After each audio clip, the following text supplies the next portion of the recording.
You're listening to the Back Home Network, presented by Home Field Apparel.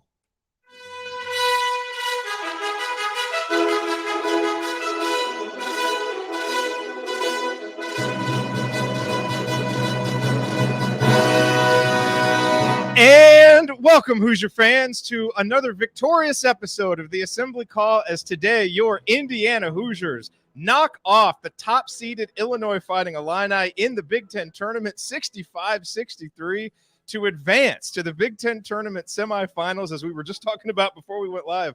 The first time since we've been doing this show that Indiana has won 2 games in the Big Ten tournament. What a performance by Indiana today. And we'll talk about this, but that most likely punches their ticket to play in the NCAA tournament. And, you know, as we're going down the stretch of this game, they showed a picture of Mike Woodson on the sidelines. And I started thinking maybe we just need to, his nickname needs to be the Exorcist, because we have exorcised so many demons this season, from the Big Ten tournament to breaking streaks against Purdue and Illinois and Michigan. And today, you know, Trayce Jackson-Davis following up, you know, coming into this tournament, we talked about how, you know, this set up poorly for Indiana, going against Michigan and Illinois, 2 really bad matchups. They're tough matchups for Trayce, and all Indiana did was win the games, and all Trayce Jackson-Davis did was be the best player on the court, especially, at least in terms of the big guys. But what a win for the Hoosiers as they make the plays down the stretch to secure this one 65-63. And they will play into the weekend of the Big Ten tournament. I'm your host, Jerod Morris. I'm here with Andy Bottoms and Ryan Phillips, and we're going to break it all down for you on this edition of the Assembly Call IU postgame show. And let's start this show the way we start every show, and that is with our Hoosier Proud banner moment. And for the banner moment, there are obviously lots of moments that we could talk about there at the very end of the game. But I'm going back about 6-7 minutes left in the game. It's 57-54 Illinois. You know, and it really feels like, okay, this is a real danger zone for Indiana here. Had kind of been struggling to get good shots, and Indiana went to their big guy, Trayce Jackson-Davis, who found a variety of ways to score against Kofi Cockburn, a guy that has dominated these matchups.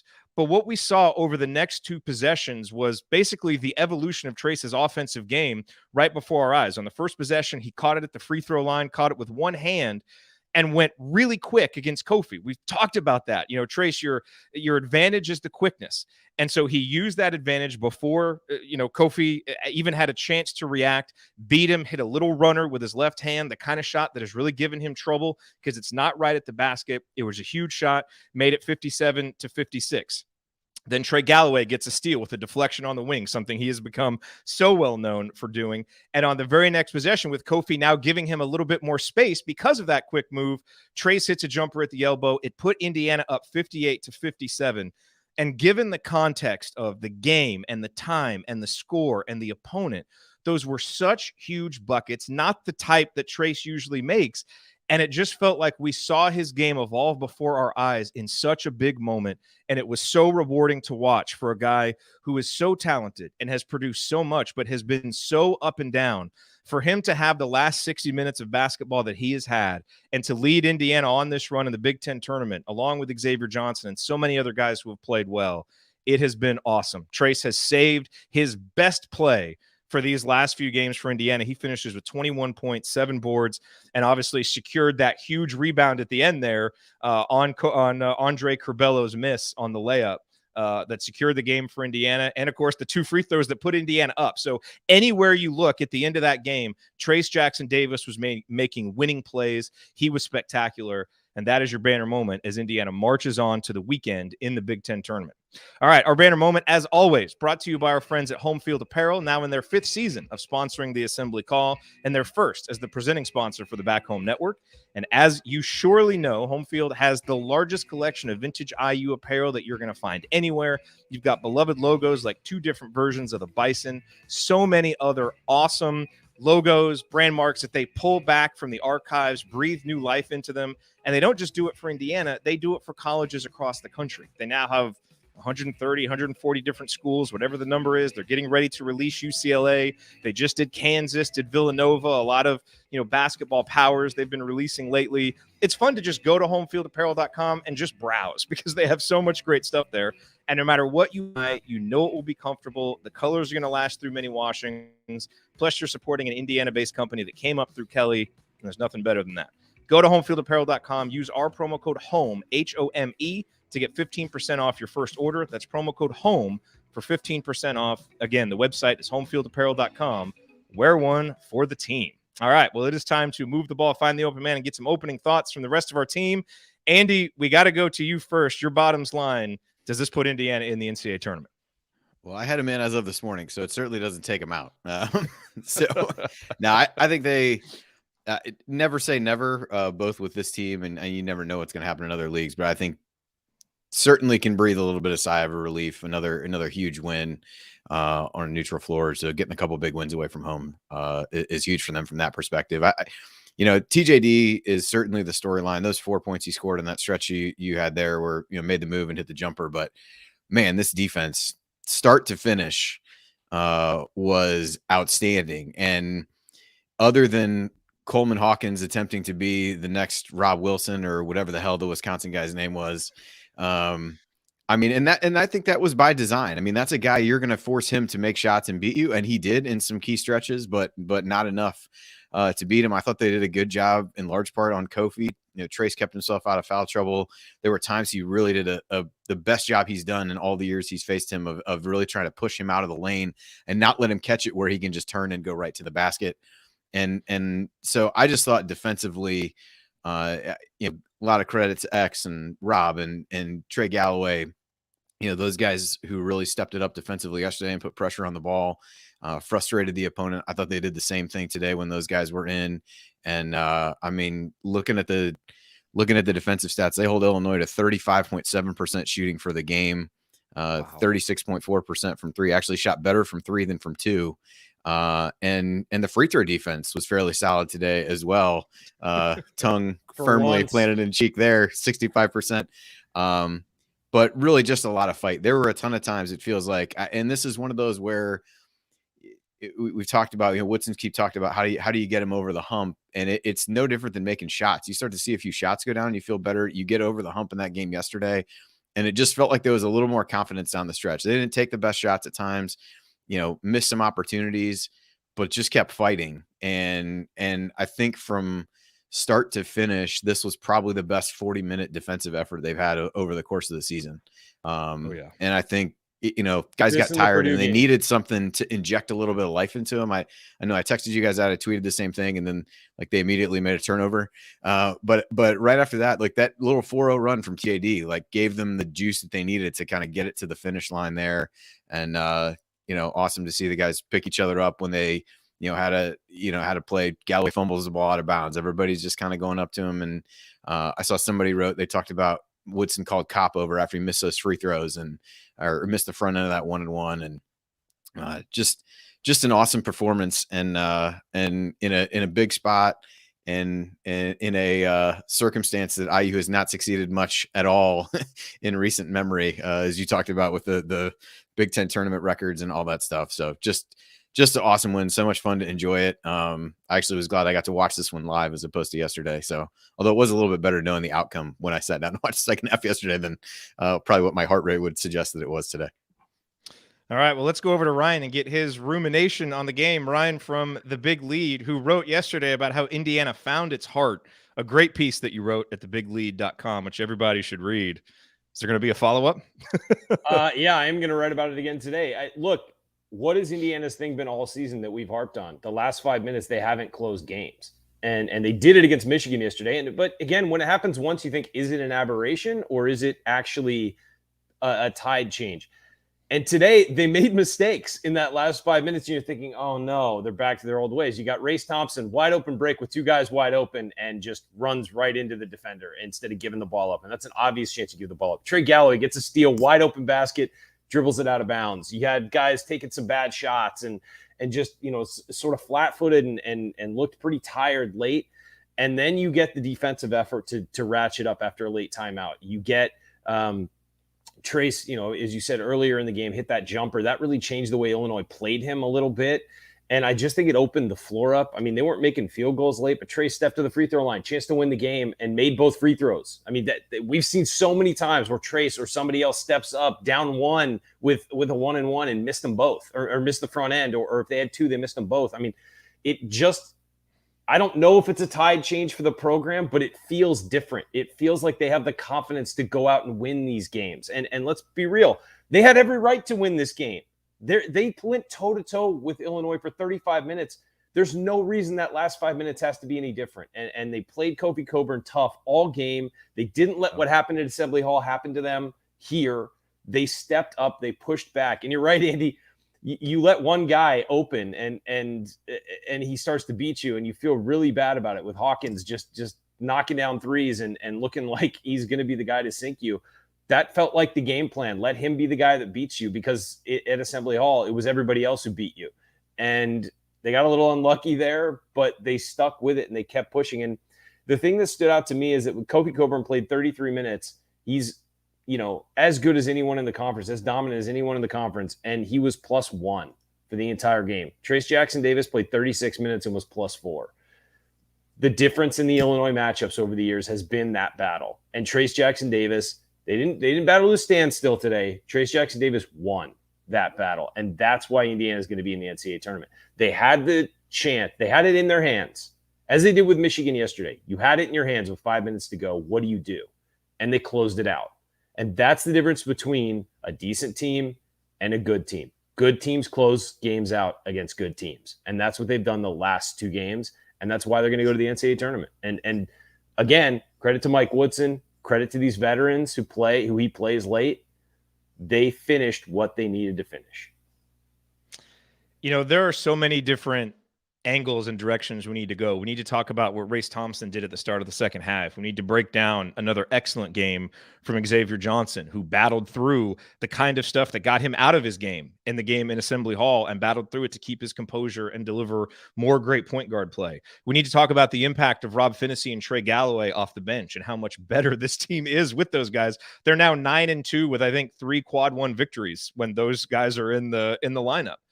But we need to take a moment right here off the top and talk about Mike Woodson, because what Mike Woodson has done this year through all the ups and downs and the criticisms and this and that, using timeouts and lineups and, everything that has happened, Ryan, for this team to be peaking at this point, to absorb a 5-game losing streak when, they lost, they got crushed in a couple of those games. But toward the end of that streak, as Woodson himself said, we're close. We're playing good basketball. And they were just faltering down the stretch.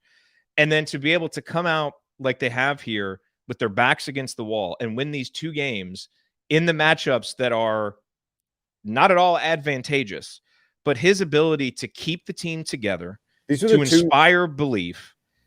It's great. I mean, Indiana, like I said, he's the exorcist. We're exorcising these demons, all these streaks, all these things that were wrong. Phil in our chat said a quote earlier, "This is how it once was. We used to win these big games." And for Mike Woodson to do this in his first season and lead the team through the wilderness of February and have it playing its best basketball in March, phenomenal. Yeah. For what he did at halftime of the Michigan game that kind of turned everything around, phenomenal. Mike Woodson has done a terrific job in this, his first season. And these 2 wins are proof of it. Yeah, Jerod, these are the 2 worst matchups for Indiana in the conference. Maybe you could throw Purdue in there too because of the inside-out play that they can have, but Indiana's played Purdue pretty well.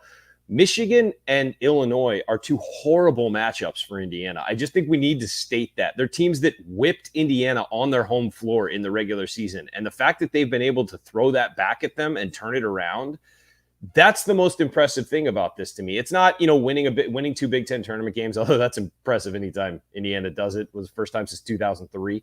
But it's the fact that these are teams that crushed them on their home floor. And that's, if you're a player, that's in the back of your mind. Like, we can't beat these guys. We lost at home to these guys badly. Yeah. And to be able to have the confidence to turn that around, especially with what happened in the first half of that Michigan game, and turn that around and throw it back in their face, and to throw it back at Illinois when it was tight at halftime. Well, it was tight at halftime at Assembly Hall. You're just waiting for that other shoe to drop and for you to crumble in the second half. And they did not do that. They stepped up instead of stepping down.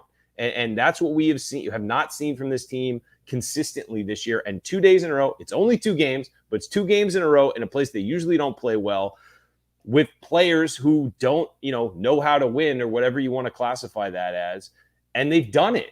And here's the other thing. Look ahead, guys. They're going to play either Rutgers or Iowa. They can beat both Rutgers and Iowa. I mean, they absolutely can. There's no question. They match up well against both teams. And then after that, it's maybe Wisconsin or Purdue. They played Wisconsin close twice. They beat Purdue. Why not go win this thing? Like, why not? Like, what is there any reason this team can't win this tournament? Like, honestly, not anymore. On paper, look at it. Look who they're going to play. The teams I was afraid of were past. I mean, there's no reason they can't. At least should definitely. I mean, if they play Rutgers or Iowa, I feel like they should get to the final. You know, and so if you're in the final, who knows what's going to happen? Wisconsin and Purdue, their spot in the tournament is secure. Whatever, like, go win it. Like, we're exercising demons, Jerod. Go win this damn thing. Andy, on that point, this is a perfect time to transition into talking about Xavier Johnson. Because last night after the Michigan game, you know, he and Trayce met with the media. And Trayce answered most of the questions, I thought did a great job. You know, but they get to the very end of the press conference and they asked him, you know, okay, so what's the significance now of playing Illinois? You know, and they both kind of said the same thing to begin. So, you know, this is the next game on the schedule. It's kind of another game for us. And then Xavier at the very end punctuated it with, we want to win this whole thing. And that's what we plan on doing. And he was just very matter of fact about it. And, you know, I think the biggest amount of credit that Mike Woodson gets is how he has helped to shepherd Xavier Johnson through this season and to create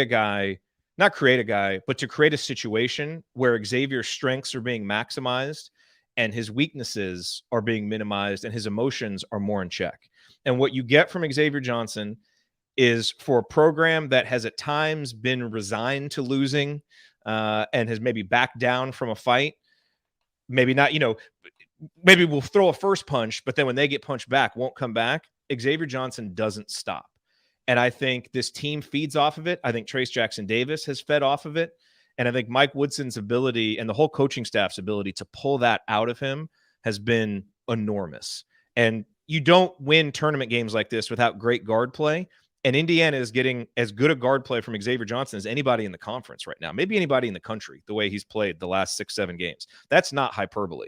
And tonight, through tons of hacking and defensive pressure, and again, the kind of stuff that usually takes Xavier out of his game, he was inefficient shooting, 5 of 15, but 6 assists, 1 turnover, 2 steals, and was terrific on defense all game long. It was a great game for Xavier Johnson, and that's what you need to win games like this. We haven't had it, but what Mike Woodson has done with him and to create an environment where he's maximizing what he can do, such a big reason for why this is happening right now.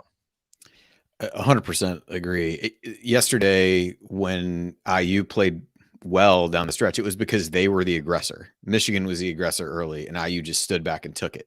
And the one guy on this team who you know is going to be the aggressor for good or bad, come hell or high water, is Xavier Johnson.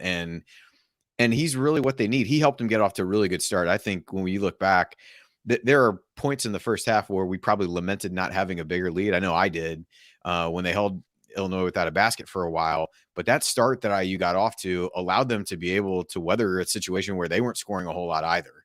And he was a huge part of that. Hit a couple jumpers with guys all over him from the mid-range. Made a couple really impressive drives to the basket. There was the one that he kind of scooped the ball around Coburn in a really big spot. I think Illinois had taken the lead or cut it to 1, and he makes that shot. Just has a knack for the big moments and got going a little bit fast. It felt like when Curbelo first came in the game. I know even on the broadcast, they talked about they bring Curbelo in to try to speed the tempo up, and they don't want to get into a half court game with IU necessarily. And I thought he fell victim to that a little bit, and then he reined it in, and you didn't really see that over the remainder of the game. And so the shooting numbers don't look great. He probably forced a couple here and there. I know one of them was at the end of the shot clock. But 6 assists and 1 turnover and 2 steals in 36 minutes while playing a defense, as you said, on one of the better sets of guards in the whole league, says a great deal, knowing that there's no real backup plan if Xavier gets on the bench or isn't having a good game or whatever else. I mean, Rob Finney played great. He had great minutes in the first half. He's not a backup plan for Xavier Johnson not being able to play well. There is no alternative for him, and he has to play well for IU to play to succeed. And I think we said that from the beginning of the season is this team ceiling is based almost completely on what Xavier Johnson does. And for the last couple days, at least, they're getting pretty close to being what that ceiling is, and it's thanks in large part to 2 great performances from him. Is there any world you guys thought that you beat Illinois only making 3 3-pointers? No, I thought Indiana. I mean, Illinois outscored us by 27 points from the 3-point line, and especially the way the game started, they come out and drain those 2 threes. It's like, oh boy, and especially with the way they shot at Assembly Hall too. No, but here's the thing. I also wouldn't have thought that we'd outscore them by 12 points in the paint, and we did. Yeah, I mean, that's nothing makes sense anymore, guys. Nothing makes But Indiana hit 3 threes, and 2 of them were from Trayce Thompson in the second half. Like, I mean, and they were both huge, which we'll get to, by the way. But I mean, that's the thing. And you look at the numbers, and you just like they just found a way to win. Like it's not. And a lot of times this year, like to be fair, they found a way to lose in these close games. And in the last 2 days, they have found a way to win. There's no formula looking at this. Yes, defensively they held Illinois down, and they shot 46% from the field, which both great. But points per possession, they were 1.032, I think 1.032. I mean, it wasn't like a great offensive performance. The defense was fantastic. But you look at the numbers, you just like, okay, Trayce got 21, but and it's spread out. Everybody scored a little bit. I mean, Xavier had 13, but you got 3 from Cobb, 6 from Finney, 2 from Stewart, 2 from Geronimo, 8 from Galloway. There was no other big performance in there. Obviously 10 from Race. And they just found a way. They figured it out. They just figured it out and outlasted them. And that's, and you know what a big part of it was? Staggering. It's staggering. And we've talked about the poor execution, the missed shots, but something else that has happened to Indiana late in some of these games, defensive breakdowns. You think about the Ohio State game, when they just break down and give E.J. Liddell a dunk. Think about the Rutgers game where they're giving up rebounds and they're not getting loose balls. Those are the things that did not happen today. Can you think of one loose ball or tough rebound that Indiana didn't get in the second half? Can you think of a defensive breakdown outside of the one driving layup that Trent Frazier got when when Trayce got switched onto him? Were there any just easy layups that the other team got? No. The only easy buckets were Kofi just out muscling people, and there's nothing you can do. That's going to happen. I mean, get a tire iron and hit his knee. Like that's the only way that's not going to happen. But all game, Indiana's getting deflections and they're leading to steals and they're getting the big rebounds. Like the thing, Indiana did all the little things, and if you're going to get outscored like that from the 3-point line, that's what you're going to have to do, and that's what Indiana did. Yeah, guys, we just won 2 games in the Big Ten tournament. Yeah, unprecedented. I don't know what to do with my hands. I don't know what to do with anything. A little bit to your point on the deflections, Jerod. There were a couple of those. It just reminds me of those couple plays. One is where Race takes gets called for the charge, and rightfully so. On that play, but that was all just. I think it was initially a Galloway deflection, and then they just tip the ball to somebody, get the ball out in transition. It was really the same thing where Galloway had that one that he kind of fumbled in, and it worked out in IU's favor to a certain extent because he never really had possession. So it only reset the shot clock to 20 for Illinois. And that ended up being a big possession, but yeah, just being able to get in passing lanes. Galloway had a couple where he was right there, just missed it by an inch or two of being able to get there. But yeah, I think that's really reflective of the overall defensive effort. Had some good closeouts. They ran Plummer off the 3-point line. I think there was a play that Galloway did that made him take a tough shot. And then he got to a point where he missed enough shots that he just stopped looking at the basket for stretches there, which he was a guy who really gave IU problems in the first matchup as well. So yeah, I mean, defensive effort makes up for you can paper over a lot of things when you play defensively the way they did today. No doubt about it. All right, coming up as we continue our breakdown of Indiana's 2-point victory over Illinois in the Big Ten tournament, we will point out today's meaningful moments you might have missed, and then we will go inside the numbers to highlight the most important statistical notes from this game. You're listening to the Assembly Call. Stick with us.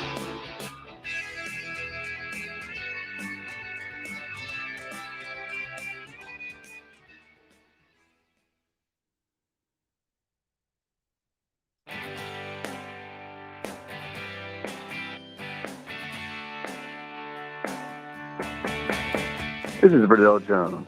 What's better than an epic buzzer beater? The full court dribble and a perfectly placed pass to set it all up. And of course, celebrating with Hoosier Nation afterwards. So join Jerod, Andy, Ryan, and Coach on the Assembly Call after every IU basketball game. Go Hoosiers. Thank you, Verdell. I saw Verdell tweet before the game that he was hanging out with a whole bunch of Illinois fans, and so Indiana needed to win so he could have some bragging rights. And if there's anybody who deserves some joy around Big Ten tournament time, it is Verdell Jones. So I hope that Verdell is enjoying that win and talking plenty of trash wherever he is right now. You are listening to the Assembly Call IU postgame show. I'm Jerod Morris here with Andy Bottoms and Ryan Phillips. And you know what time it is here as we continue talking about Indiana's big victory over Illinois in the Big Ten tournament. Meaningful moments that you might have missed. Well, Andy, the two headliners obviously were Trayce Jackson-Davis and Xavier Johnson, and we've talked about those guys. But three other guys who made huge contributions at really key stretches of this game were Trey Galloway, Rob Phinisee, and Race Thompson. And so I want to start by talking about Trey and Rob. Who, I mean, look, I gave you the stat earlier. Indiana now 9-2 with both of those guys in the lineup. They beat Ohio State, they beat Purdue, they beat Michigan, they beat Illinois. I mean, 4 huge victories with those 4 guys, and they play such an important role for this team. And you think about what they did in the first half today. As you said, Andy, it did feel, for a stretch there like Indiana should be up by more, and they weren't. And part of the lull happened there in the middle part of the first half, when, Mike Woodson decided to go with the all-bench lineup against Illinois starters. You can probably nitpick that decision if you want to, but, the one upside of that lineup is it's a very good defensive lineup, and Indiana was able to prevent Illinois from going on, any of their kind of patented, quick scoring runs. And there was a stretch there where Trey Galloway scored 6 straight points that were huge. Because I tweeted out at one point during that stretch, it feels like, this group needs an offensive rudder. They don't have a go-to guy. And Trey Galloway just kind of took that upon himself, hit a few of those, runners that he likes to hit. And that helped to kind of keep Indiana afloat there, and not let Illinois extend a lead.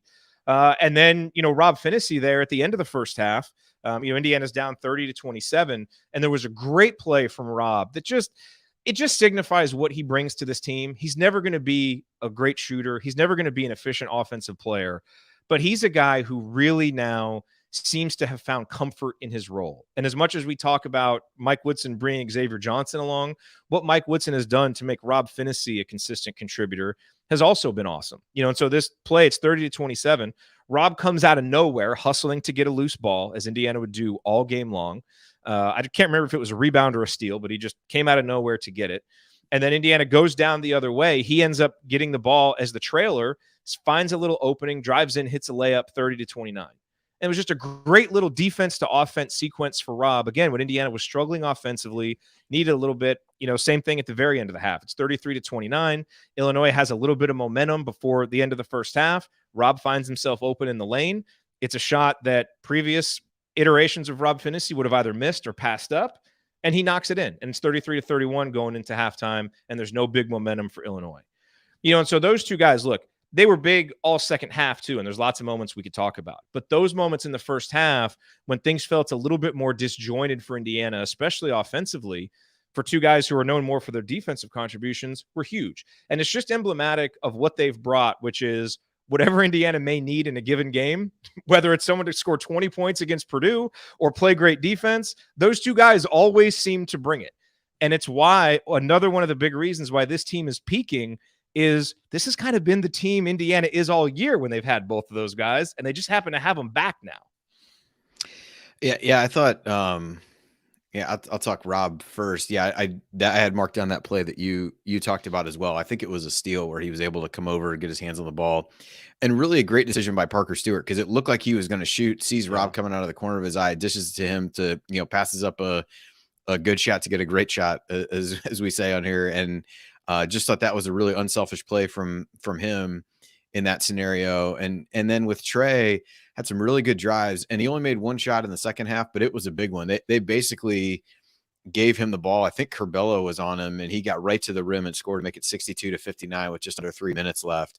And they tried to go to him again a play or two after that, thinking that I think they felt good about that matchup in terms of what Curbelo, may not be defensively, and Trey's ability to just kind of get his way to the rim. But he just, a lot of effort plays, a lot of, kind of the typical, he played 15 minutes in the second half.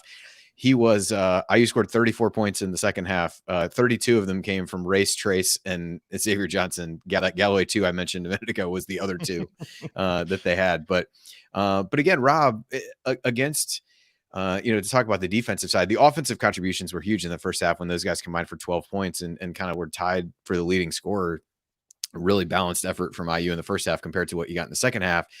But defensively with Rob against a team like Illinois, it's not a great matchup for Parker Stewart. And it's one that IU can survive playing X and Rob together and being a little bit smaller because Illinois doesn't have big guards in that scenario. And, and he did a lot better than I think Stewart likely would have, Parker's improved defensively, but this is not a good matchup for him to be able to keep, either Frazier or Plummer to be able to kind of contain them off the dribble. So it was a great matchup for Rob. We talked about this not being a great matchup for Indiana, but it kind of was a good matchup for IU to be able to play a lineup with those two guys together and not really give up anything from a size perspective. So yeah, just huge minutes from those guys. Some great passes from Trey Galloway.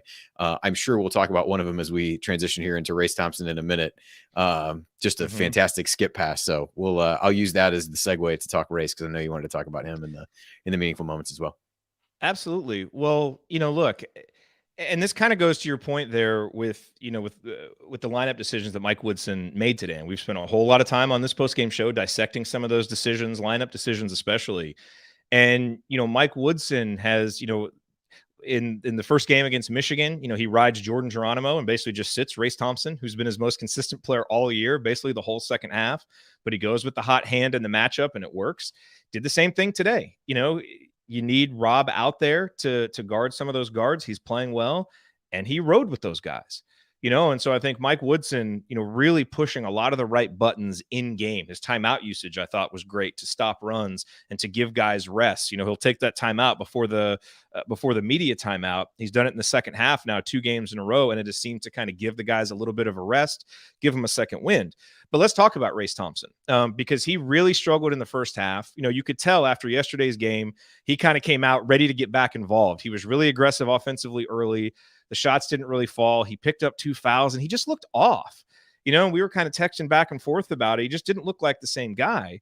And so, the second half starts, and Illinois has a little bit of a lead. And I texted you guys, hey, we need more from Trayce. And they had a lead of 42-38 at the under 12-minute timeout. And I think it was like 5 straight segments between media timeouts. They won by 1 or 2 points, which turned an Indiana lead into an Illinois lead. It was just kind of like slowly bleeding Indiana out, right?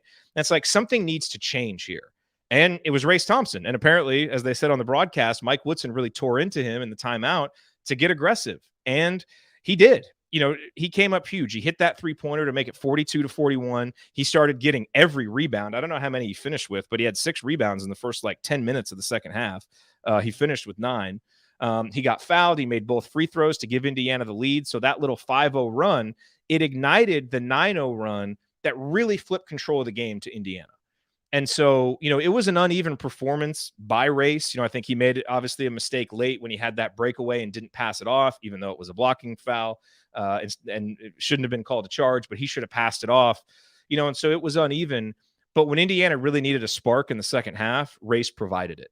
And that stretch was huge, as was the 3-pointer that he hit a little bit later. So, they needed someone to step up in that moment, and he did it. Yeah, I thought the same thing. He just didn't seem – it was a little bit like what I felt like we saw from TJD in the first half yesterday. Just didn't seem to be moving at the same speed that he normally is with Trayce. Yeah. And then, not unlike TJD in the second half yesterday, just really came to life during that stretch. As you said, that 5-point run from him, kicked off a 9-0 run from IU that turned a 4-point deficit into a 5-point lead. And then, even after that, Illinois makes a basket to cut it to 47-44. That was when Trayce hit the other 3 off the pass across from Galloway, and just really more confidently stepped into things. I thought they went to him early again, similar to what they did in the first game against Illinois with really trying to get him going. I think the difference was in that game, Illinois was playing a smaller guy at the 4 versus Coleman Hawkins, who's, can bang with Trayce a little bit in there. But I thought IU tried to go to him early, get him started, and he didn't really, I think he made 1 hook, but really couldn't get a lot going down there. And I don't know if that led to it or not, but yeah, I mean, I really thought short of the decision to not pass the ball, I whether it was a blocker charge or not, I think you're going to get called for that almost every time when you're dribbling for that long. And it just, and the way he went up for the shot looked incredibly out of control. So regardless of what the question, what the call was or should have been, that wasn't there. But I also thought he was able to fight a little bit on Kofi if he got switched on to him from time to time.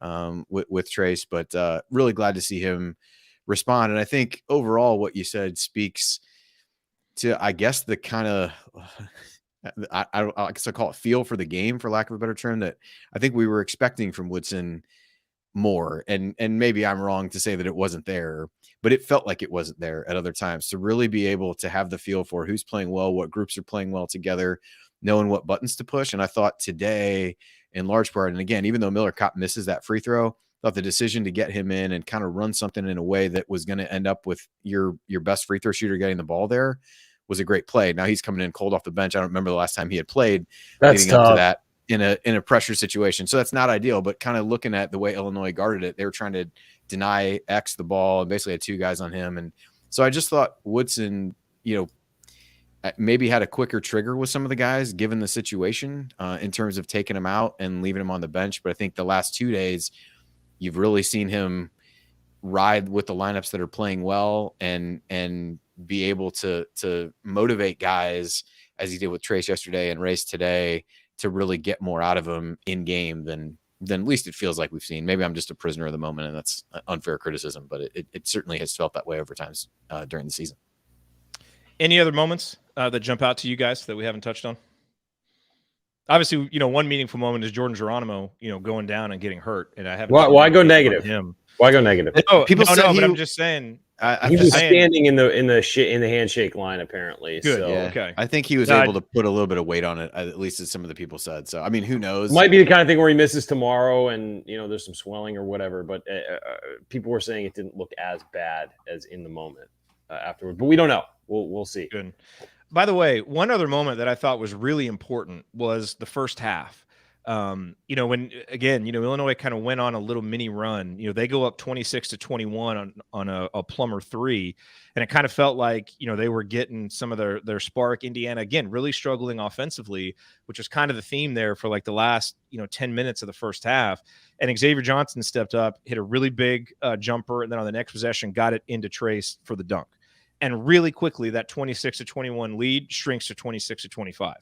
And that's something that Indiana did a lot today when they needed to, is, first half and then they're early in the second half when Illinois would get it to 4 or 5, when at times, especially if there's a couple bad offensive possessions, now the defense wilts and all of a sudden a little 4 or 5 point run turns into 9-10 points. And it's like, here we go again. And that didn't happen. Whether it was X stepping up or Trey or Rob, somebody was always there to step up and make sure that Illinois never got a lead of more than 4 or 5. You're always 2 possessions in. And then when Indiana went on their run to kind of flip it in the second half, they were able to take control and then never let Illinois get up by more than 1 when they started exchanging baskets and free throws there late. That was huge, Andy, and that's some of the stuff that has been missing. Whether it's needing to just manufacture a bucket somehow, whether it's someone stepping up or getting it into Trayce to stop a little quick 5-point run, and the defense staying connected and energetic, even when the offense goes through a little bit of struggles. There was just, in this game and over the last 60 minutes of basketball, contrasted with what we saw in the first 20 minutes against Michigan, there was just such a consistency of conviction and confidence and chemistry, really, from this group, where it's just like they never got rattled. They just made plays when they needed to be made. And it ultimately led to the 2 victories, and I guess the point there is, all through these last 60 minutes, almost like every play you look at was almost a meaningful moment, because it was just in Michigan, when you're down by that much in the second half, every play is meaningful, And then today in this close, hard-fought game, they just came up with so many big plays and so many of the things that have really hurt them throughout the season, they didn't let happen. And there's a different look about them. That's kind of the other thing that I felt watching this game, Andy, is, I don't know what the selection committee is going to do. We all feel really good now that Indiana beat Illinois. All I know is what I watched today was an NCAA tournament team, for sure. Like that team can go win NCAA tournament games with Brad Underwood is stumping for Indiana to be in now. Yeah. He says If there's any doubt, they should be in. Yeah. And to be fair, I don't think there is. I mean, I think we're going to make it, but it's just like Indiana. I mean, I guess you can say they're backing in because they're on the bubble, but the way they're playing, they're streaking in because they're playing their best basketball, which is what you want. And that gives you a chance to do something when you get there. It's great to see. All right. Any other meaningful moments before we move on to numbers? I'll throw out one that was with Trayce. I think this was in the first half. Basically just kind of out hustled Kofi Coburn to run down a ball in the corner. And I thought that was a play that, certainly the first half of yesterday's game, I'm not sure he makes, but it was a good, we've talked about this with him. He sets the tone a lot in terms of what his energy and effort level is. And I thought today from the jump, it was really good comparative to, what it was in the first half yesterday. I thought that play was somewhat emblematic of it, but nothing else for me. Well, great quote that Dustin DePierac just tweeted out. Trayce says, there's been a lot of talk about me not showing up at the end of the year the last few years. I wanted to change that narrative. Trayce, narrative changed.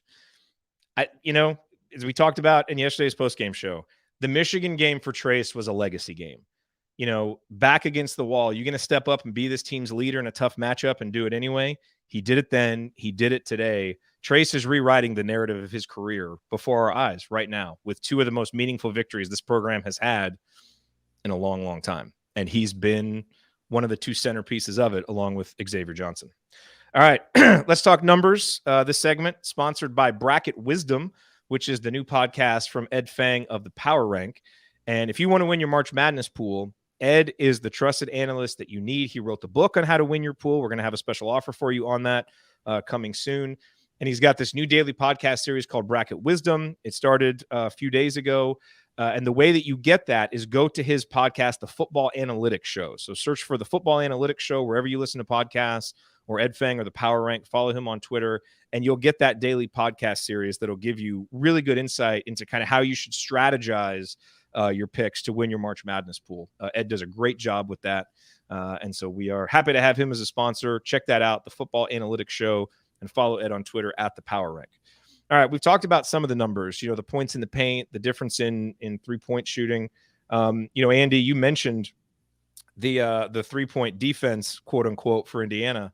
Look, Indiana was due for a little good luck from the free throw line, so I do not at all feel bad about Illinois going 15 for 23 because Indiana 14th in the conference. I think opponents were shooting like 78% against us in the free throw line. We were due for a little good luck in that area. We will take it in a 2-point victory. But for real, what number stood out to you, Andy? Let's see. I tried to pull up the box right here. It wasn't responding. Rebounding wise, thought IU kept it pretty close on that end. I think whenever you're going up against Coburn and Curbelo somehow had 10 rebounds. IU did not go to the offensive glass a ton. So that was, down there 37-35 in terms of that. Bench points again. We've talked a lot about the bench. That was a huge factor in yesterday's game. Outscored them 16-5 off the bench today, which certainly was a big one. 16 assists, 7 turnovers is a huge indicator for this team. And I think you referenced the margin of this earlier in the game in terms of points in the paint. IU outscores them 36-24. And, those are things, as you said earlier, you have to do. You get outscored by 5 from the free throw line and outscored by 15 from the 3-point line with, them making 8 threes and IU only making 1. So just you can see a lot of little areas there where IU made up some of the things that they might have given away in certain areas to really get the win. I got one, Jerod. Zero field goals in the last 5 minutes for Illinois. It's amazing. With Kofi Coburn, a guy who literally can bully his way to a 3-foot shot, and they didn't make a field goal the last 5 minutes. I would say that and holding Illinois to 9 fast break points, a team that loves to play fast. You held them. I mean, you still gave up a few, but that could easily be 15, 20. Well, and they actually missed some good looks in the first half. They actually missed a couple of really good looks, which, again, we will take, not complaining. But what Indiana did defensively down the stretch was huge. I think I tweeted out at the under 8-minute timeout, it was going to be really important for Indiana. The defense has been great, but this Illinois team is too good offensively to not go on a little run, where they score probably 3-4 possessions in a row. It felt like it would happen at some point. And Indiana just never let it happen. The connectedness on defense. There was a play, gosh, I don't know, it was in the final couple of minutes, where Trey and Race were trying to navigate a switch out front. I think it was either Curbelo or Frazier and Kofi. And I mean, Trayce kind of got switched out and then he switched back. Trey got him back. And I mean, the communication was incredible. It's the kind of thing that we've seen Indiana get confused on in the past, and then it lead to a mismatch. And they just effortlessly made I don't know if they were talking or if they just knew what the other guy was going to do. Combination of two. That kind of connectedness, and even the pass that Trent Frazier threw out of bounds, like that's another nice break for Indiana. It's just a bad pass, but all three Indiana defenders that were there were in the exact right spots to give Trent Frazier something to look at. And just to make sure there were no breakdowns. Honestly, you know what I thought during that play, Jerod? That's the kind of thing that Indiana usually does late in the game. Yes. Not necessarily throw it directly out of bounds, but make that kind of turnover in that situation where you're a couple seconds into the shot clock, you got plenty of time, and you rush a pass or something and throw it. And it was just like, that was when I thought Indiana might win. Was when it, I thought throughout the game you're thinking, oh, they look good. But that was the point where I'm like, oh, they're going to win this game because that's the switch flip that, they're usually the ones doing that. And then when the other team's doing it, then you're the one who's taking advantage of that. And it's just it's a small thing, but it's a mentality change where Illinois was rushing. Illinois had the pressure on them and was trying to push, and Frazier threw that ball out of bounds because he wasn't thinking through his progressions and he wasn't being solid with the ball. When the other team's doing that, that's your opportunity to take advantage and be the one that's on the front foot, and haven't seen that a whole lot this year late, and that's it. It's staggering how different it feels when this team is putting its best foot forward in the last couple of minutes. We had a pretty good 3-decade stretch of basketball with a coach whose entire thesis for basketball is that the team that makes the fewest mistakes is going to win the game, and Mike Woodson learned the game from that coach, and we have not seen that a lot. We've seen this Indiana team look like a team with a very low basketball IQ that makes mistakes in key moments. And now over these last two games to see that flip, has there been a little good fortune here or there? Of course. But what's made it more meaningful is Indiana has created their breaks and they've made smart decisions. They've been the team that's made fewer mistakes against two teams that were supposed to be really bad matchups and that were favored to beat Indiana. And they have flipped the script. They've changed the narrative. They've exorcised demons. And that's part of what has made this 2-game run so meaningful. And now, for the first time ever, we're playing with house money at the Big Ten tournament. And like you said, let's go win this thing. They clearly expect to win. Xavier Johnson clearly expects to win, and everybody is following his lead. And he's got Indiana fans believing. It's phenomenal. One more number that I thought was really important was they held Illinois to 31.3% from the field in the first half. They didn't let them, after the emotion of yesterday and after winning that game and how big that was to come all the way back or whatever, they didn't come out flat to start the game defensively. It was a little ragged offensively at times, but they were able to basically rely on their defense to sort of get them into the game and get them to a point where they could start, going toe-to-toe with Illinois instead of having to come out hot offensively immediately. They just fell back on that defense and Coburn was 3 of 6 in the first half, and I thought he had some good looks. They were just pressuring him. They were putting good pressure on him. He got most of his points in the first half of the free throw line. He had 3 of 4 from the free throw line. So I just thought that to start the game off that way, and then the second half, there was a stretch of possessions where both teams made a ton of shots in a row, where it was like layups and quick shots and whatever. And they still, even with that, they held Illinois to 41% in the second half. So just defense, man. That's what this team is built on. Andy, do you have one more? Yeah, I was talking about this a little bit with Chad this morning on the morning after, but in the first matchup, Trent Frazier and Plummer combined for 37 points.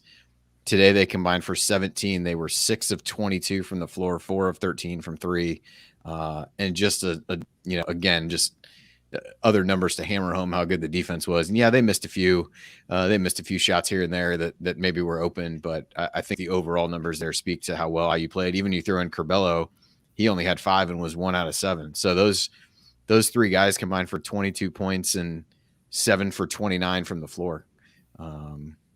That's pretty good defense on again what you'd say is arguably the best backcourt in the Big Ten. By the way, I love the quote from Mike Woodson. I think it's great for our program and our players. It's fantastic. We're back in the big dance. So Mike Woodson's assuming that it's a done deal, which I think is safe to say, but he's Mike Woodson's ready to go dancing. Mike, go win another one, buddy. Let's not settle. Not yet. Not yet. Still lots more work to be done here for Indiana, because I agree with you, Ryan. We're here now. All the rest of these matchups are pretty good. Let's just go win the damn thing. I mean, maybe, I guess the disadvantage Indiana has is they're going to have played an extra game, and so they might be a little bit more tired on Sunday. They're warmed up. Yeah, exactly. They're on a roll. So let's go do it. All right, coming up here on the Assembly Call, we're going to hand out our game balls. We've got the Hoosier Hustle Award, discuss a few lingering questions, and then we will look ahead to what Indiana may face on Saturday at the Big Ten tournament. That's next. Stick with us.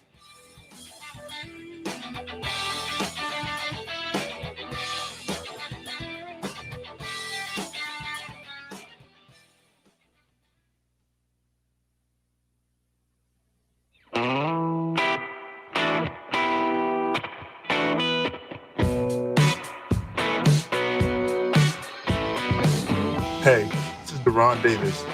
And what's the only thing better than dominating a Duke big man in the post? Is celebrating with friends afterwards. Join Jerod, Andy, Ryan, and Coach on the Assembly Hall call after every IU basketball game. Go Hoosiers.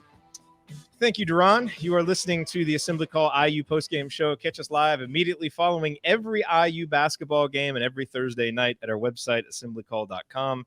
And make sure that you sign up for our free IU Hoops email newsletter. Almost 10,000 IU fans have subscribed to that list.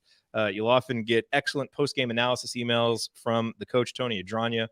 You can join that for free at join.assemblycall.com. That is join.assemblycall.com. Gentlemen, it is time to hand out some game balls, perhaps a couple different directions that you could go with this one, but certainly a fun one. Andy, who gets your game ball? Got to go with TJD. I think there's a couple good choices, as you mentioned, but in a matchup against a guy who he has really, really struggled with over the course of time, 21 points, 9 of 13 from the floor, made those 2 huge free throws to give IU the lead, was the personal 4-0 run turned to a 3-point Illinois lead when things were looking bleak into a 1-point IU lead that Illinois may have taken the lead back after that at one point, but IU really held on. I just thought really good effort start to finish from him today, and playing with a lot of confidence. Made that jump shot. I put it in the chat for you guys. Somebody asked Woodson what he thought when he saw him take that shot. He said, "Hallelujah." So we're right there with you, Mike. Oh man. I mean, what a perfectly timed, opportunity for Trayce to take and make that shot. Just huge. I agree. I think, Trayce has to get the ball. As we said, I mean, he's rewriting the narrative of his career right here. And who knows? I mean, I think we all assume that Trayce is going to be gone. I think him playing this way probably doesn't, isn't going to give him any reason to stay. But it's seeing the evolution of his game, Ryan, from a skill perspective and just some different things that it does kind of make you wonder, like, where's this been all season long? But I think more than anything, it's the commitment to playing tough and the commitment to being focused possession to possession. Like, the reason why we've talked a lot this year that, Race is the most important player and at times, X is maybe the best player. We know that Trayce has the highest ceiling because of everything that he can do. It's just been frustrating at times to see him not get there and to see some of the inconsistencies from game to game. But what we've seen over the last 60 minutes is an All-American, a legit All-American player. And it's really rewarding to see him realizing it and doing it and being rewarded for it with victories. I'm so happy for him. Well, I think there's a correlation to the fact that they're putting him in a ton more pick and roll situations too, where he's going downhill as opposed to back to the basket. Now, he did some back to the basket work today, but he's able to use his quickness when he's moving, and that's his advantage as a big man, is his quickness and his ability to get up quickly with his jump, as opposed to being guys who back people down are Kofi Coburn. They're strong. They bully guys. Trayce isn't that guy. He can be when he's got a much smaller defender on him. And he's got some length so he can go over the top of guys. But he's at his best when he uses spin moves and he's quickness. And he goes around goes around the rim instead of going, the front way. And he did that a lot today. He outquicked Kofi. And that was the difference. He didn't try and bully and go over him, which is what he has done in the past. And he winds up, because he's not as strong as Coburn, he winds up sort of fading back and flinging his hook instead of going straight over the top of him or going through him. And he gets bullied by the guy. And so what did he do? He said, no, I'm going to be smarter and I'm going to be quicker. And that's what he was today. He was just a quicker, faster player with more athleticism, and he won. And it's just a smarter way to use him than trying to go, like two cinder blocks running into each other. It's no, use what you have and be quick. And he did. And look, on the other end, the other thing I was impressed with Trayce too was, when you get beat, your first reaction, especially when you're in a one-on-one matchup like that, your first reaction is to go back and beat that guy. And he did that a couple times where Kofi just bullied him and got a layup. And there's nothing you can do about that. That's Kofi Coburn. That's what he does. He'll just knock you over and score. And he's going to get to whatever position he wants on the floor and all of that. Sometimes you just can't do it. It's like you on the show sometimes. There you go. I take over and, dominate. All-American, baby. But what Trayce did a few times, he came back down, got the ball in the post, and immediately went right up against him. It's like, no. That's not how you're going to beat him. You're not going to beat him doing what he does to you. You're going to beat him by getting smart position, by cutting across the lane, by running pick and roll, something like that. He did it twice, but then he restrained himself. When he didn't have a window to go, he kicked it back out, would move, make Coburn guard you on the floor as opposed to just let him stand under the basket. Make him move, find your angle, find your crease, and go attack the hoop. And the fact that in his past matchups, he's tried to do that. Just go right back at him. Just go right back at him. Just go right back at him. And he's failed. And this time, he got smart about it and attacked him on his terms, not Kofi's terms. And that's why he beat him today. And so he gets the game ball. There's no question. I don't like, you guys can say there are other options or whatever. I don't think it's close. I think he's the guy. And I think it's back-to-back days where he's just been leading from the front. Well, and I think to piggyback on that a little bit, I thought he did a really good job of varying the way that he attacked him. He had a couple of those traditional post-ups, but it wasn't all of them.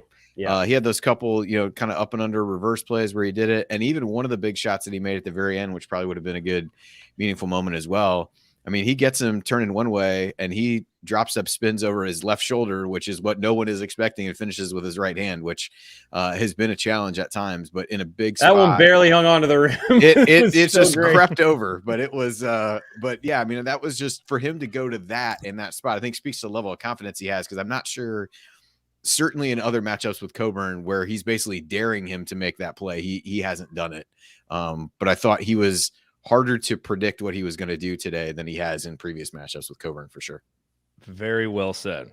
All right, coming up next. Wait, oh yeah.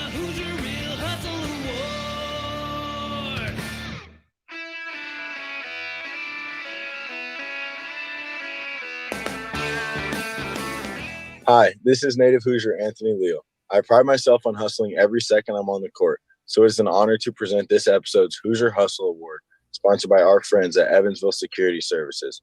Based in the hometown of IU legend Calvert Chaney, Evansville Security Services provides off-duty police officers to businesses and individuals throughout Indiana.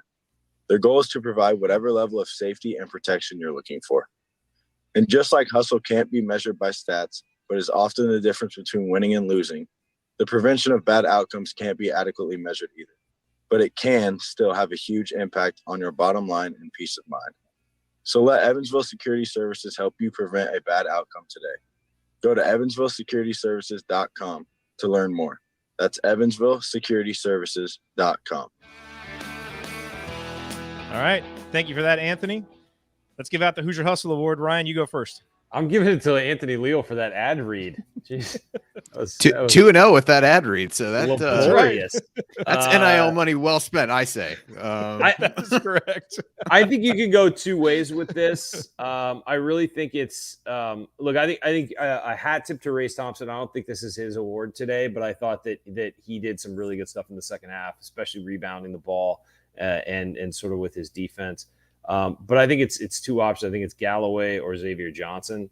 And I'm going to go with Xavier Johnson. He was +7, played 36 minutes. He and Trayce both played 36 minutes. He was 5 of 15 from the field, but I felt like he was pressing the action all day and trying to make something happen. 6 assists and only had six assists and only 1 turnovers and 2 steals. So the +7 is what I'm looking at there. He was Indiana was at its best when he was on the floor. Absolutely. Andy, who gets your Hustle Award? And by the way, the Hoosier Hustle Award should be a challenge. That's what we want, for there to be like 3 or 4 good options that you could pick from. That's how you know Indiana had a good game. And that's what I agree. like. I feel like there's like four dudes that you could Easily, argue for. yeah. Yeah, I think between X, Race, Rob, and Trey Galloway. I'm gonna go. I'll go with Race. I thought his minutes in those spots in the second half were huge. Made some really big plays. Ultimately, I'm doing this largely just put the burden on Jerod to break the tie. It's always fun when he gets stuck with it. Or he could go a third way and go it that Trey.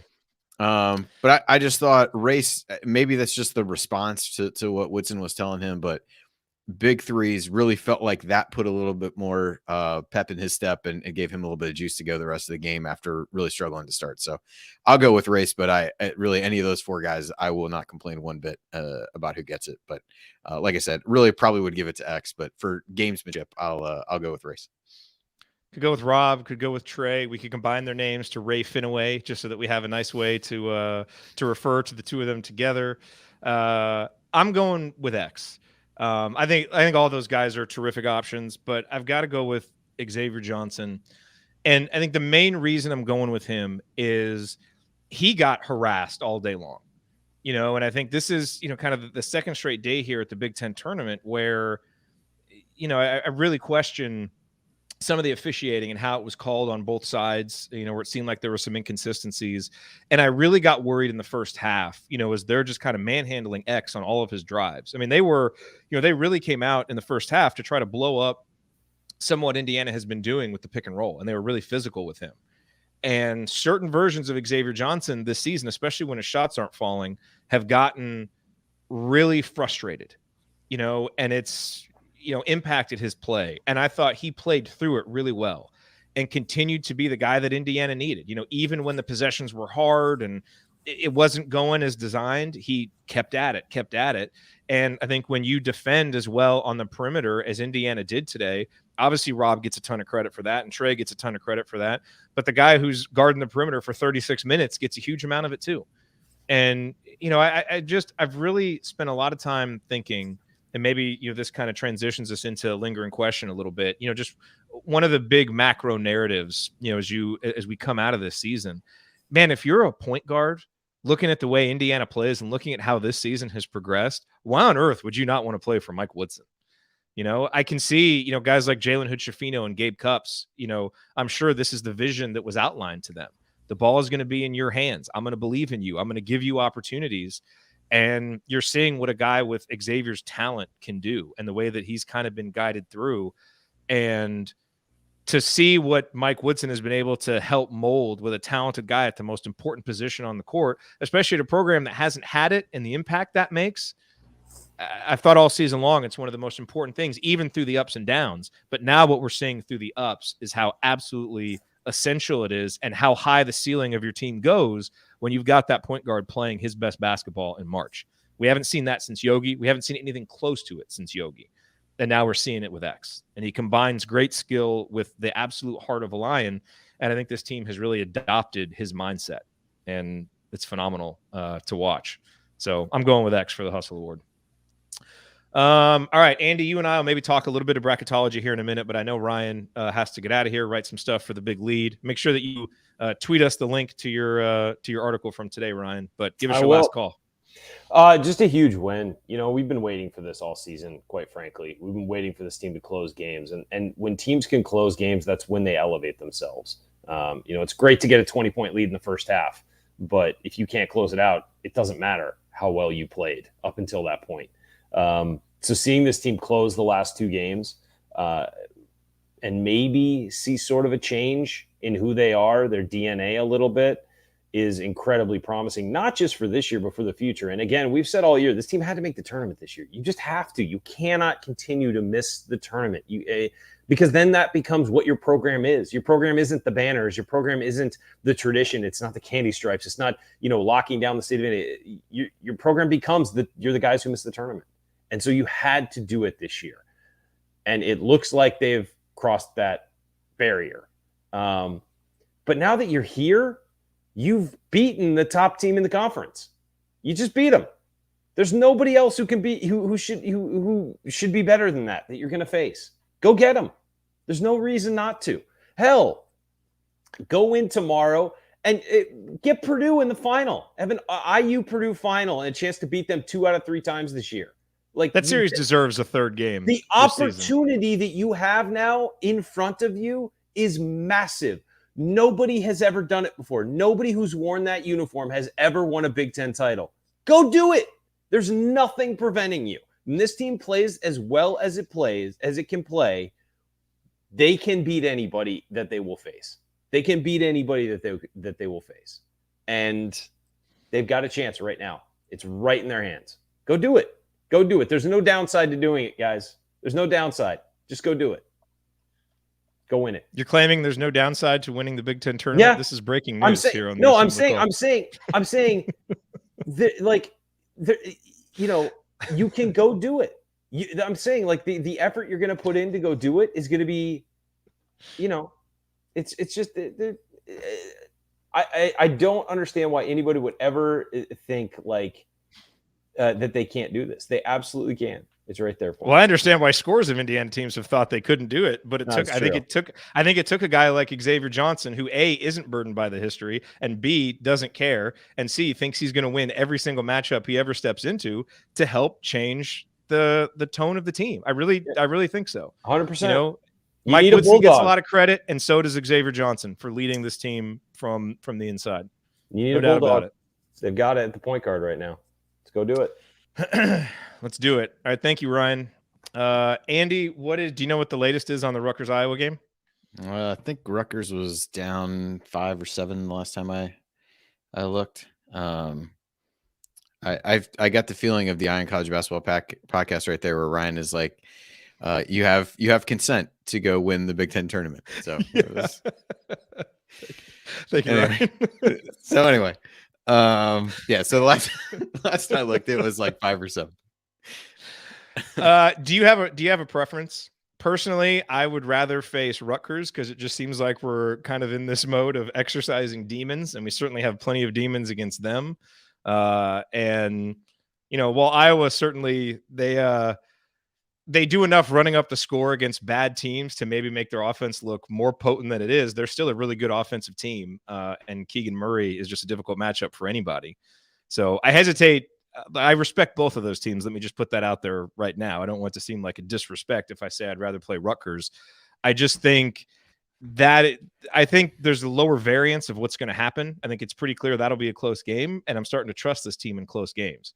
Iowa, playing them after, having played 2 straight days, things could get wild in that game if they're making their threes. So I think I'd prefer to play Rutgers, but I'm just happy to be playing Saturday. So whoever. Yeah, I tend to agree with you. I think, one, I think it's a bit better matchup, even independent of the, kind of revenge narratives and things like that. But I think the other is probably the pace at which the game would be played. Playing your third game in 3 days, I don't know that you need to get into one that's going to turn into a track meet with Iowa.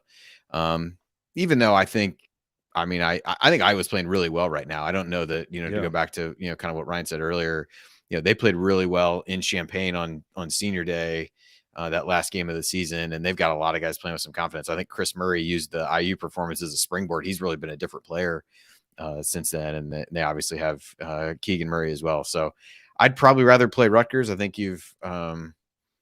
I think this team, the way they're playing right now, would probably relish the opportunity to get another crack at them. But we'll see what happens. They've at least had recent success against Iowa as well, not necessarily against this year's Iowa team. But I think coming off of a couple games where there isn't a ton of reason to have a lot of confidence, I think you could probably talk yourself into either one of these matchups as being a relatively favorable one. All right, let's kind of get. I know that a lot's happened. Texas A&M won, Indiana won here, so some things are happening on the bubble. First off, please tell me that Indiana and Texas A&M aren't going to be playing in a play-in game, because I don't want that to happen here at the house. My wife is an Aggie; she's a Texas A&M fan. Although we were talking with our daughter yesterday, and she's like, "What do we do if Indiana plays Texas A&M?" And my wife and I both in unison: if it's basketball, we're cheering for Indiana. If it's football, we go with Texas A&M. Okay, it's important to outline the ground rules ahead of time so that my daughter needs to know. Yeah, so that you know what's going on. I'm with you. Yes, but give us what's the latest. I mean, as you look at it. Yeah, so for as well as some of the results have gone for IU so far this week, today hasn't been probably as good in terms of Texas A&M still alive in the SEC. Now they're one that this is just their quarterfinals. They're on the same schedule as the Big Ten, so plenty of time for them to lose. I don't know that they would be in even if they made it to the final and lost. So, and they play the winner, I think, of LSU Arkansas. So that's a team to root against. The other result that matters to IU today that's already happened is North Texas losing in Conference USA. They won the league outright. I need to probably take another look at their resume. I had them as a 12 seed, so that kind of suggests they were on the fringe of being an at-large team. But I don't know that they have the same level of high-end wins that maybe some others do. Even some of the better teams in their league, I think they won at UAB and some of those kinds of things. So I don't know that they would be in, but they'd be right there. I am not yet sure whether that would be a two-bid league potentially or not. But those are really the only two results that have happened today. I think one of the good things, and it tends to be a position IU has not found itself in, always better to still be playing in these scenarios when you're on the bubble, because you've still got opportunities versus some of these other teams. You think about, Xavier has been sitting around for 2 days kind of hoping that things break their way, and teams do that, and you're really out of your control. And I think that's a great place for IU to be, is actually having a bit of control over that in terms of, being able to pick up another win and some of that. So I had them as I think second to last team in this morning, just ahead of Notre Dame, based a little bit on the head-to-head matchup there. I don't know that this, again, depends a little bit what other people do. Does this really pull them out of potentially being in the first four? That remains to be seen a little bit. They'll probably be right on the brink of that for me. So I'll look at it all again tonight once everybody's done and kind of see how things are going. But certainly feeling a little more comfortable than I would have a couple days ago for sure. A much better brink to be on than the brink that we thought we were on earlier in the season. We will take it. Absolutely. That is for sure. All right. Well, you are listening to the Assembly Call IU postgame show. Remember to check out our friends at Home Field Apparel. Use the promo code HOME at checkout to get 15% off your first order. And do we know? I know we do, but what time is the game tomorrow? 1 o'clock. 1 o'clock Eastern. 1 o'clock Eastern. Okay. We will be here. Again, unfamiliar with what actually happens on Saturday of the Big Ten tournament when it is. I'm usually been disgusted with the whole event for 2 days by the time Saturday rolls around. So I did have to look because I wasn't sure. I thought it was early afternoon, so I would have been in the. We've played how many Saturday? We've done a couple of Saturday shows because like the 2013 team played on Saturday. They just lost. The 2016 team. No, I don't think so. Did they? Yeah, because they were the number 1 seed and they won their first game. Okay. Then we lost to Wisconsin in the second round. So I think we've played 1 or 2 Saturday. We just haven't won 2 games. I got you. So I got you. Either way, man, just excited to be doing a third game in the Big Ten tournament. It's going to be a lot of fun. What a time to be alive. What a time to be alive, man. What a season. I mean, just what the ups and downs of this season, but to see this team peaking at the right time is just so fun and so rewarding to watch. Andy, I'll go over to you. Last call. Just an amazing turnaround. I think you look at this season and the way that they've been inconsistent within games from game to game and whatever else. And the same thing is kind of held true if you look at the overall Big Ten tournament experience, just in terms of the way they played early yesterday. But whatever switch was flipped at halftime was really impressive for them to maintain that level of effort today. I think it would have been easy, and I hope I can come on tomorrow and say the same thing, that this isn't a complete exhale and be like, oh, hey, we did this, and then not to be able to come back and show that same level of fight tomorrow. And that's where, again, I thought the way they got started was really important. All 5 starters had scored not too long into the game, had that good defensive stretch fairly, in the first half of the first half, and really thought they came out to play from the tip in a way that they've struggled to do at other times. And I hope that this becomes a case of really, really seeing what an infusion of confidence can do to a group that has not had a ton of reasons to have it. And, but I think you see some of that. We talked about that with X, just trying to drag guys along. I think there's more guys right now that feel like they're, progressing toward that level of confidence that he has seemingly all the time. And, so I think that it's interesting to see where they can go with that, because I think that, in addition to having everybody healthy and all those kinds of things that we've talked about before, I think a team that has some confidence in being able to close out a close game or a couple close games in a row really raises at least the potential of what this team can be. They always felt kind of hampered by their own mindset and their own dark history in some of these times as you'd get into there. And it, maybe it's 2 games, maybe they haven't broken out of it. Maybe we're just too excited and don't know that. But I certainly hope that these couple games and the way they've won them gives these guys some confidence to be able to do this. Because in all likelihood, another close game is going to await tomorrow. I don't see anybody really running away from anybody in this scenario. So, but I think being able to come off of some of those and have that recent experience to fall back on that says, hey, we did this. We didn't collapse. We made plays. Things went wrong. We bounced back and just moved on to the next play and made it. Hopefully that's the difference for this team and the difference for, how this Big Ten tournament experience is going to go. I'm just so proud of this group of guys. Trayce Jackson-Davis, Xavier Johnson, Race Thompson, Tamar Bates, Rob Finney, Jordan Geronimo, Trey Galloway, Michael Durr, Miller Kopp, Parker Stewart, Anthony Leal, Christian Lander, the whole group. None of them have won anything meaningful in college basketball.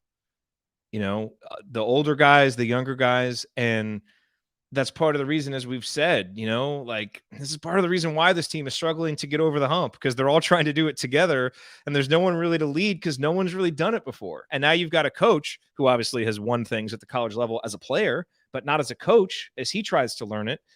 And the whole season has been struggling through those ups and downs. And you hit that skid in February and it looks like, after a promising start, all the goals you set at the beginning of the season, you're going to fall just frustratingly short of them. And then, right before the final bell sounds on the season, this team figures things out. And over the last 60 minutes, what we've been able to watch over the last 60 minutes has just been fun, inspiring basketball. And these guys are figuring it out together.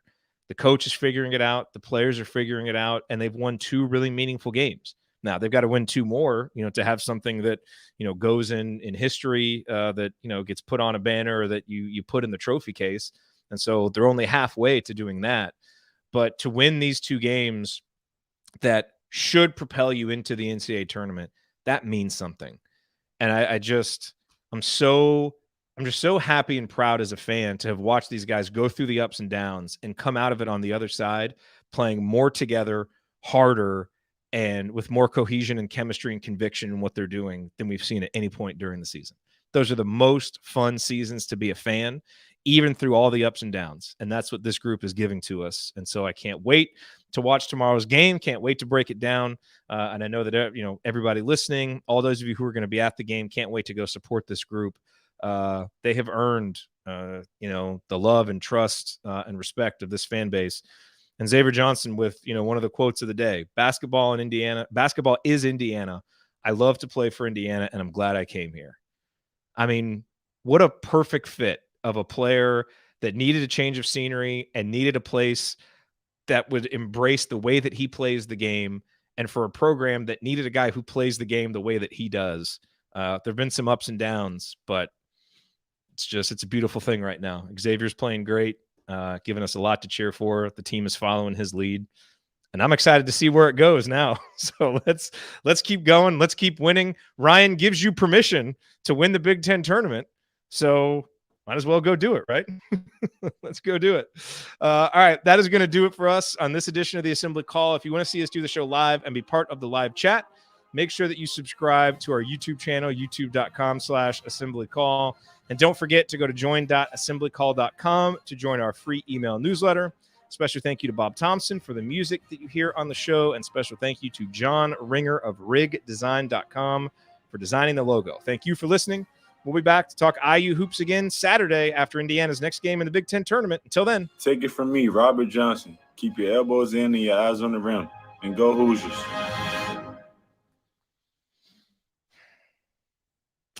That was awesome. That was good. Awesome. That was awesome. All right. Well, you got a busy weekend ahead of you. Oh my gosh. I don't know if it could be any worse than last night. I think I was up till 2 a.m. and then I got up to be on with Chad this morning. So I sounded probably how I looked, I would guess. But Yeah, you are a lot working of overtime.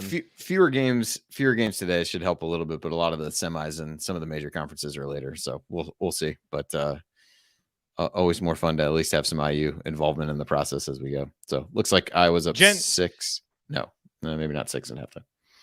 Jen Bottoms is the real hero of March, handling all the stuff that you have to neglect to do your bracketology work. This is true.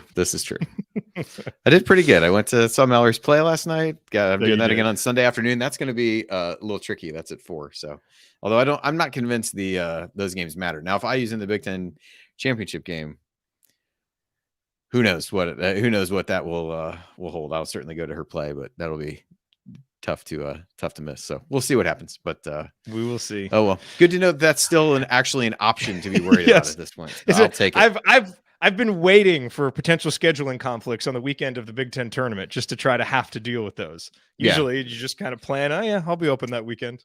Exactly. So all we need to do now is make sure that someone is keeping Jay in an undisclosed location so that he doesn't attempt to go to the game tomorrow. I feel that his track record has not been the best, if I recall. So we just need to make sure that somebody is watching him, making sure that.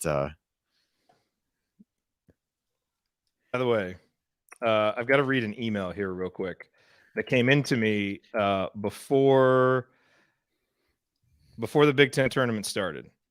Oh shoot, where is it? It is from our friend Bob Thompson. Oh shoot, I don't have the email. Anyway, Bob Thompson, who does the music for the show, was gifted tickets to the Big Ten tournament, but only for the Saturday and Sunday games. So he was like, wouldn't it be amazing if my first time going to the Big Ten tournament and they make it? And here the Hoosiers are making it. We think that's awesome. Bob Thompson deserves it. And so we look forward to hearing some stories from Bob about cheering hard for the Hoosiers in the weekend at the Big Ten tournament. Yeah. That feels like the stars aligning for something good. So yes, I'm all for it. It does. All right. We will see you all tomorrow right here after another Big Ten tournament game. Have a great Friday night. And Andy, good luck with all the bracketology stuff. Thank you. We'll talk tomorrow.